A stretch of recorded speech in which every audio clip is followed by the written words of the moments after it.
Well, I don't know if our next guest ever takes a breath or completely slows down, but he does look like he is in off-season form. Elliotte Friedman got the summer beard going. You look very relaxed and tanned in the sunshine in the backyard. How's your summer going so far, my friend?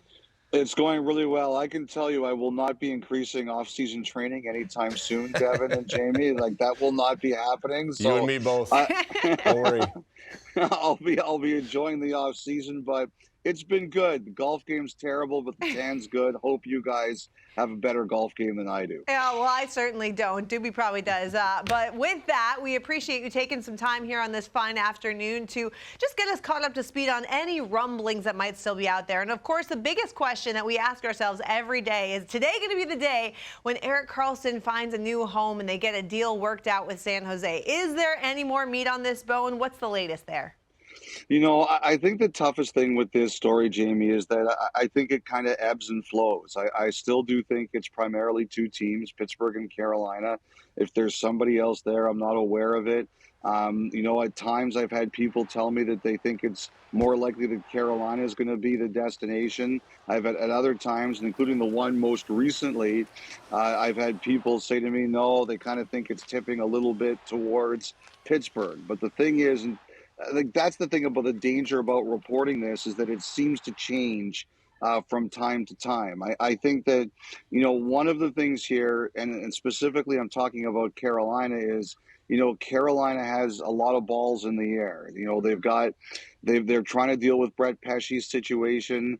I think they've talked to some teams about Teravainen if they need to make some cap room.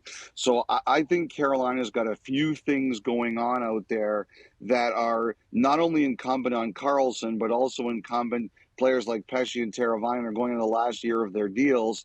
And I think that they have been talking to other teams about those players. So I think Carolina has a few different things going on. When it comes to Pittsburgh, you know, like I said, I had some people a couple of days ago said they thought this was tipping a little bit more towards Pittsburgh. But again, it comes down to what is the sweet spot on what Karlsson's kept salary by San Jose will be. And I think in particular, I think Carolina's got a number in mind that at this point in time, I don't think San Jose's going to get to. So we'll see what Pittsburgh can do. But again, I always say this changes. I wouldn't say day to day, but it changes periodically until it gets done. Very interesting. A Cold War for Erik Karlsson for who can collect enough information. Another big name that's been talked about a little bit. There's kind of been a lot of talk about Winnipeg, about some exodus and whatnot, but recently some more Connor Hellebuyck trade buzz. What's your latest on that? You know, again, you know, Devin, the thing that scares me about this stuff is that you say it and then an hour later the opposite happens and you look like a complete doofus. So please allow me to use that qualifier. I had some people tell me that they wouldn't be surprised if Hellebuyck starts the year in Winnipeg. First of all, you know, the Jets don't want to do a rebuild. They just made, you know, considering that Pierre-Luc Dubois had all of the leverage, they made a pretty good trade for him. And I don't think they want to go backwards. I think they want to try to make the playoffs next year. And it's not only about trading Hellebuyck, it's about do they have an adequate replacement for him. And I think that it wouldn't be a shocker to me. Like if you look at the goalie market right now, you know, tomorrow is the arbitration filing has to be made for Ilya Samsonov in Toronto. And I think we'll get some greater clarity on what we're looking at with him. And I think that would tie up another situation. So John Gibson is still in Anaheim. I think New Jersey has looked at both of these goaltenders, Hellebuyck and Gibson, among others. I just think that there's, again, a lot of teams here playing kind of a poker game, a waiting game.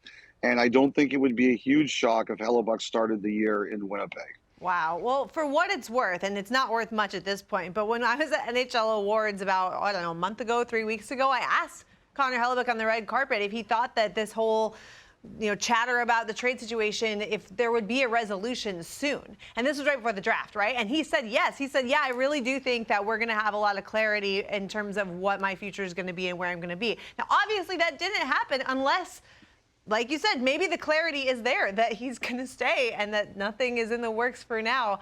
Either way, very interesting situation. And, I hope for his sake that there's some clarity soon, because I'm sure you can speak to that too, how hard that is to not know where you're going to be. Yes, and Elliot, you probably know this off the top. Does he have a no move, no trade in his contract? Oh boy, I better check that one Well, for yeah, you. don't Kevin. worry about it. But check I'm assuming the ball's probably a little bit in his Hellebuck's court as well.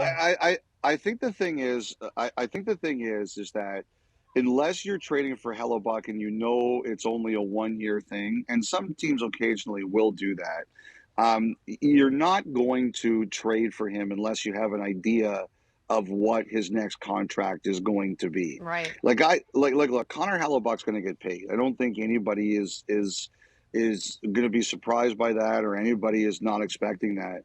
I think the biggest thing is he's made it very clear he wants to be in a situation where he can win. And I think if he goes to somewhere where he thinks he can win, to me, it's like DeBrincat in Detroit. I was saying for weeks before that trade happened that if DeBrincat was going to Detroit, they were going to get that deal done because that's where he wanted to go. And that's exactly what happened. I think if Hellebuck goes somewhere he wants to go, then I think Hellebuck will be in a situation where he'll be able to make a deal. I am being told by a researcher, Brandon, by the way, he has no trade protection. So interesting just to kind of table that and think about that going forward. But we'll see. Again, like you said, this could change later on tonight when we're off the air. We'll see. God, I hope it doesn't. I know. Because I'm gonna look really dumb. No. Then you're just going to come right back on here tomorrow, and we'll do this all over again. It'll be fantastic. You mentioned Samsonov and his salary arbitration case coming up very soon. So what is the state of the Maple Leafs as a group right now? Well, I think there's a few things here. With Samsonov, first of all, I think the Maple Leafs had made it clear they did not want to go long-term with him. They were looking towards a shorter-term deal, just maybe 3 years max, that kind of a thing. He has an arbitration case on Friday, so that means the arbitration exchange, if they don't come to a settlement before that, will be made by tomorrow morning. So that's kind of where that stands. The other question there is Matt Murray and what is his future going to be? Because the Maple Leafs are going to need cap room. Now, there are some questions about Murray's health. He's had some concussion history, unfortunately. He's had an ankle injury, too. And I think the biggest question was going to be if the Maple Leafs were going to be able to buy him out if they wanted to. So if the answer is no, they can't do that because of their health, and I think that's uncertain as we look at this right now. I think he's either not going to play and they're going to be able to use his long-term injury, or they might have to trade him somewhere with a sweetener. But I do think this one's going to get sorted out. The Maple Leafs don't seem overly concerned about their cap situation. So I think they're going to work out some kind of solution with Murray, whether it's long-term injury or something else that's going to give them room to do something. Now, the other thing with Toronto is I do believe that they are still talking to Matthews and Nylander about contract extensions. There's a big debate over who's going to go first. From what I understand, the Matthews thing is going to happen. I think the question is, when is it going to happen and what term is it going to happen for? I think it's going to be somewhere between 3 and 5 years, and I think it's going to happen. I just don't know exactly when. The Nylander one, I think that's kind of at a standstill. I just think that they aren't close. I don't think that unless somebody really budges their position, that one's going to stay at a standstill. And I've said many times, I think the issue there for Nylander is if other players aren't going to take a little bit less to win there, then I don't think he's going to either. And like I said, I think Nylander's at a standstill the last I checked very recently. Well, going from one Canadian team to another Canadian team, the Calgary Flames obviously very disappointing last year, coming off a really good season the year before. Now they're in a situation where they also have a bunch of potential UFAs coming up.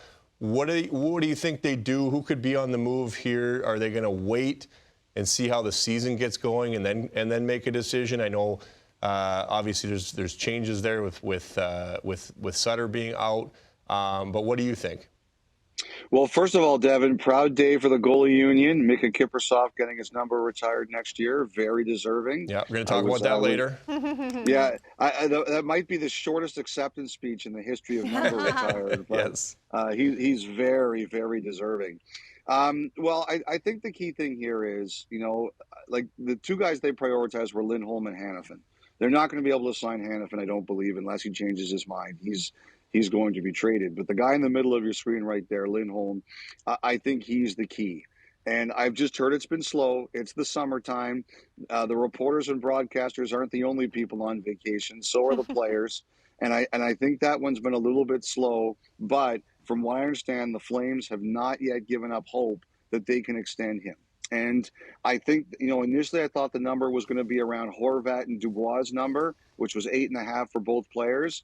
Now I think it's going to have to be higher, maybe closer to 8 or 9. But I still don't think Calgary has given up hope. And at this point in time, I don't believe that Lindholm has said no. So that one is the domino.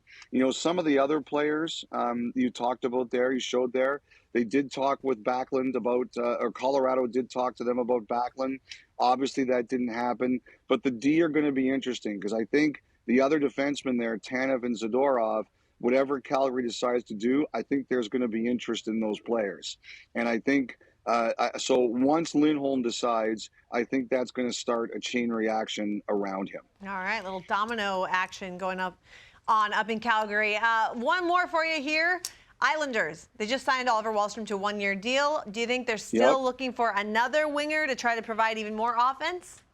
Yes, I do. I'll tell you this. I know a lot of Islanders fans have been sending me notes about Tarasenko. Lou Lamoriello, God love him. We all know he's not going to tell me anything. The one thing I'd heard, and again, this is one of those things that could blow up in your face, but one thing I heard is that it was not a match. And maybe that'll change. Tarasenko switched agents. I looked into it recently. I was told some teams are going to have to clear money before Tarasenko makes his decision. He's got a couple of things he's waiting to see what happens before he makes his choice. So this one might not happen immediately. But I'd heard Tarasenko and the Islanders were possibly a bad match and not going to happen. But I do think they are looking for another scorer. Yes, absolutely. All righty. Well, that is music to our producer, Sanford's ears. Big Isles fan over here. So looking for some big names going to the island. Thanks so much for the time. And again, enjoy what's left of your summer. We'll try not to bother you too much. Guys, I just hope this one doesn't blow up in my face and everything turns out to be wrong. In the summer, you risk being even more wrong than normal. You're not wrong often, Elliot. Thanks for being Great here. work. Take care, guys.